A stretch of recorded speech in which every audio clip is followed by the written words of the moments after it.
Le ministre de l'Aménagement du Territoire et de l'Urbanisme, Mahamad Assilek Halata, a un grand dossier sur la table. Les cas d'inondation dans la ville de N'Djamena et un peu partout dans la zone méridionale du pays.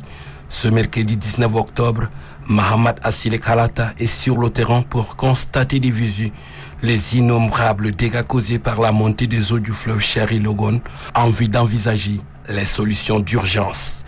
Premier arrêt, quartier d'Igangali dans la commune du 9e arrondissement.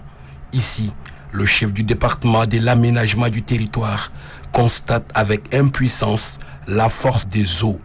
Un temps d'échange direct avec les habitants dont les domiciles sont menacés a permis au ministre de se rendre à l'évidence de la situation. Qu'est-ce qu'il vous faut à l'immédiat pour sauver vos habitations? Questionne le ministre. Il nous faut juste des sacs vides et de la terre pour renforcer les barrages, répondent-ils. Mahamad Assilek Halata instruit sur le champ ses services techniques pour répondre aux besoins exprimés à l'effet de sauver ce qui peut l'être. À quelques mètres, c'est le quartier Ngeli. Là aussi, les mêmes besoins sont exprimés par les habitants pour faire face à la montée de ces eaux. En face se trouvent les sinistrés dont les habitations sont déjà détruites. Ces derniers sont également visités par la délégation ministérielle. Après ces quartiers, le chef du département de l'aménagement du territoire s'est rendu à Tokura. Les habitants de ce quartier qui se sentaient épargnés sont sous la menace d'inondation.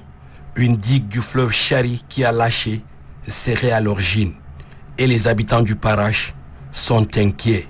Il faudrait que tous les pouvoirs publics puissent se mobiliser pour venir au secours des populations, les pouvoirs publics, les partenaires, pour qu'on puisse sauver ce qu'il y a à sauver et après réfléchir comment on peut assister toute cette population-là. Il ne faut pas penser que les gens ne sont pas conscients. Commencer par le président de la République qui suit heure par heure ce qui se passe.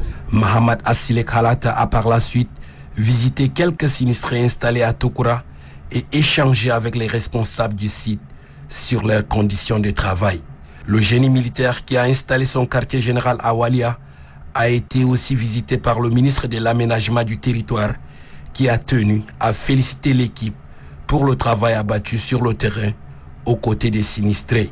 Le patron de l'Aménagement du Territoire a bouclé cette descente de terrain par le quartier Sabangali dans la commune du 3e arrondissement où des débordements souterrains sont également signalés.